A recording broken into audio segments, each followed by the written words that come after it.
Good morning. আজ খুব সকাল সকাল আমরা চলেছি রাজগীর থেকে গয়ার পথে, কারণ আমাদের আজই বোধগয়া পুরোটা ঘুরে নিতে হবে, কারণ কাল সকালেই আমাদের ফেরার ট্রেন। আমরা রাজগীর থেকে গয়া গাড়িতেই গেছিলাম, তবে আপনারা ট্রেন অথবা বাসও অ্যাভেল করতে পারেন। সব ইনফরমেশনই আপনাদের দেব। গয়া স্টেশনের কাছে একটা ভালো হোটেলও দেখাবো যেখানে আমরা ছিলাম। বোধগয়াতে না থেকে কেন আমরা গয়াতে থাকলাম সেটাও আপনাদের জানাবো। সবার আগে চলুন রাজগীরে যে হোটেলটিতে আমরা ছিলাম সেটা আপনাদের একটু দেখিয়ে দিই, আর হোটেলের লোকেশনটাও আপনাদের বুঝিয়ে দিই। আচ্ছা, আমরা এখন দাঁড়িয়ে আছি রাজগীর বাস স্ট্যান্ডে। আপনারা এখান থেকে নালন্দা, পাওয়াপুরি, গয়া ইত্যাদি যে কোনো জায়গায় যাওয়ার বাস পেয়ে যাবেন। আর এই বাস স্ট্যান্ড থেকেই মিনিটখানেক হেঁটে এগোলে আপনারা পেয়ে যাবেন হোটেল ডায়মন্ড বিহার। এখন যে স্পেসটা আপনারা দেখছেন এটা পুরোটাই হোটেলের পার্কিং স্পেস। বিশাল বড় এরিয়া, গাড়ি তো বটেই, এমনকি আপনারা বাস নিয়ে এলেও এখানে রাখার জায়গা হয়ে যাবে। আর এই হচ্ছে আমাদের হোটেল ডায়মন্ড বিহার।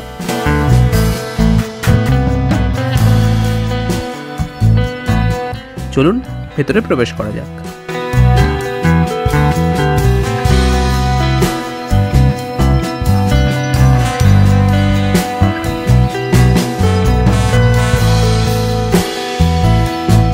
আচ্ছা, ভেতরে প্রবেশ করে সামনেই রিসেপশন, তার পাশে বসার সোফাও আছে।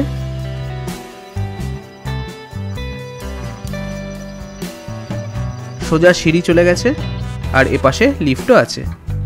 আচ্ছা, আমাদের রুম ছিল ফার্স্ট ফ্লোরে অর্থাৎ দোতলায়। চলুন সিঁড়ি দিয়েই ওঠা যাক। আচ্ছা, সিঁড়ি দিয়ে উঠে এরকম একটা করিডোর পাবেন যার দুদিকে পরপর সব রুমগুলি আছে।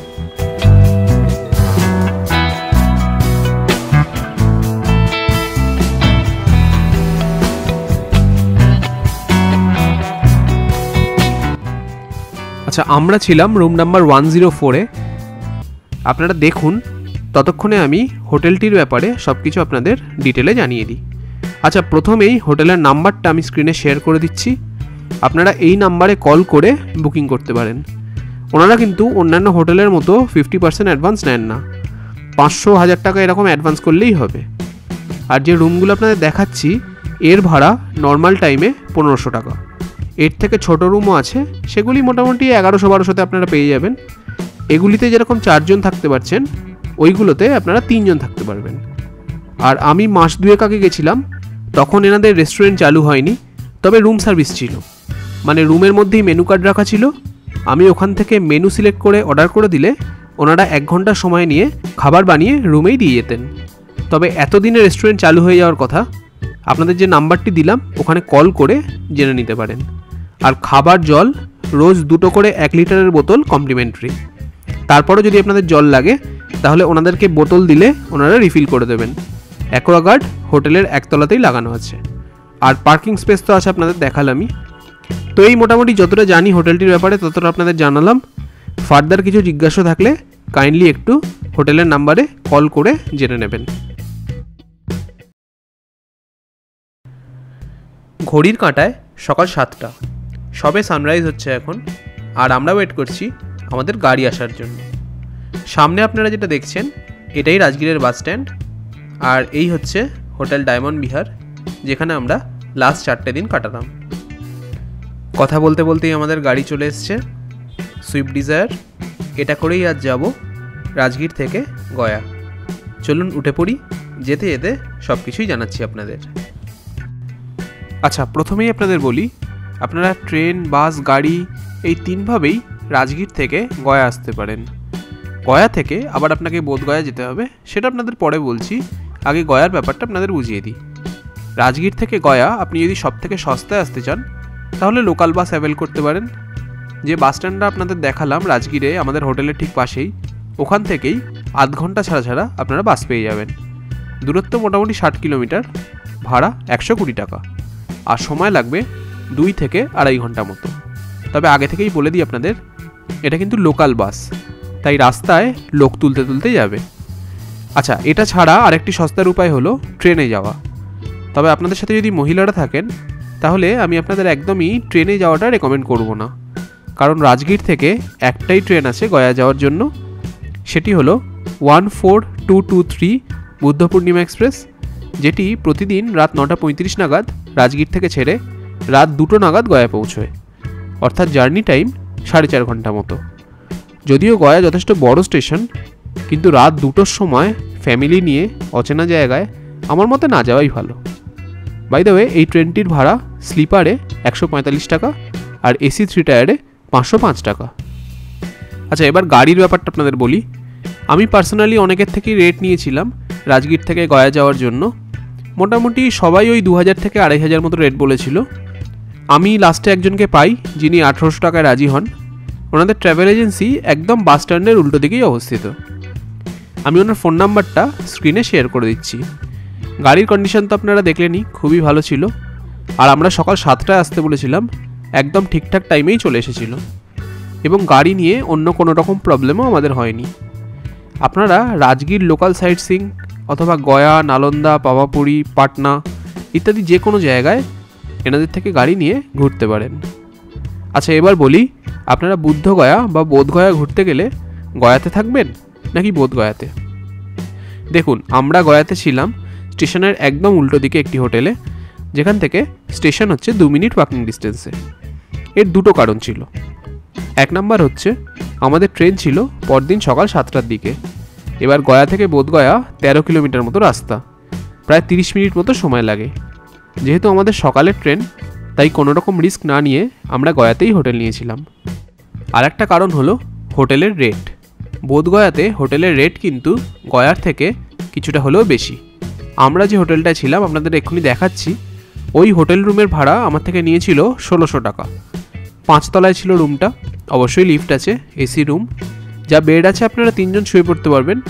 প্লাস আপনাদের দরকার হলে ওনারা একটা এক্সট্রা কটও প্রোভাইড করেন, ওর জন্য আলাদা করে টাকা পয়সা কিছু লাগে না। সো আপনারা 4 জনের ফ্যামিলি হলে 1600 থেকে 1700 টাকায় এসি রুম আপনারা পেয়ে যাচ্ছেন। এটা কিন্তু বোধগয়াতে হলে 2200 থেকে 2500 টাকা লাগতো।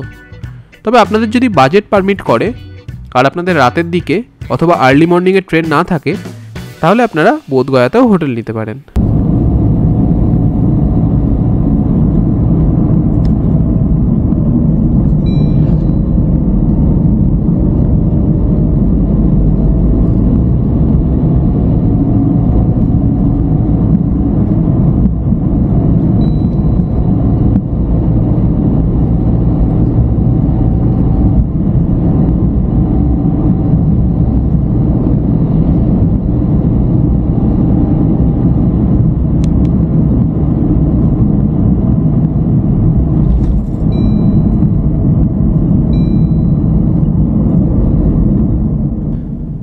আচ্ছা, আমরা এসে পৌঁছে গেছি হোটেলের সামনে।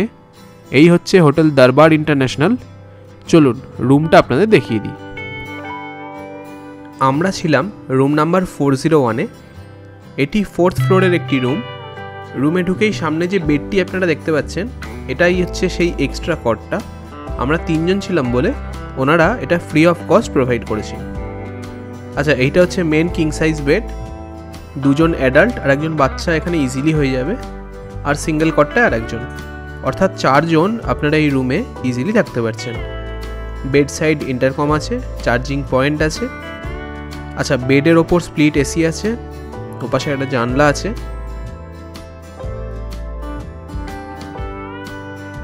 সোজা আপনারা যেটা দেখতে পাচ্ছেন জানলা দিয়ে, ওটাই গয়া রেলওয়ে স্টেশন।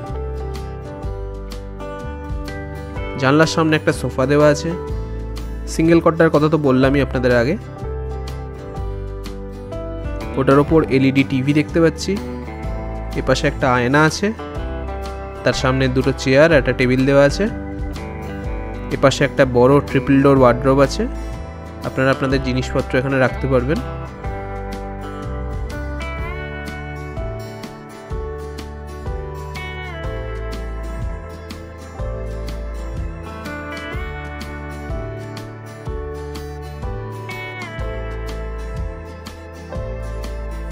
আচ্ছা, বেডের ঠিক ওপরেই ফ্যান আছে। চলুন ওয়াশরুমটা আপনাদের দেখিয়ে দিই। ওয়াশরুমের সামনে একটা ওয়েস্টবিন আছে। এই হচ্ছে ওয়াশরুম। ঢুকেই সামনে কমোড, ওপরে এক্সস্ট ফ্যান আছে, গিজার আছে, আর এপাশে বেসিন আর মিরর। চলুন আজকের ভিডিওটা তাহলে এখানেই শেষ করি। পরের পর্বে আপনাদের নিয়ে যাব গয়া থেকে বোধগয়াতে, ঘুরিয়ে দেখাবো বোধগয়ার সব দ্রষ্টব্য স্থানগুলি, আর জানাবো কিভাবে কম খরচে আপনারা ঘুরে নিতে পারবেন বোধগয়ার 10টিরও বেশি স্থান। এই ভিডিওটি ভালো লাগলে please like, share and subscribe. দেখা হচ্ছে পরের পর্বে। সবাই খুব ভালো থাকবেন। নমস্কার।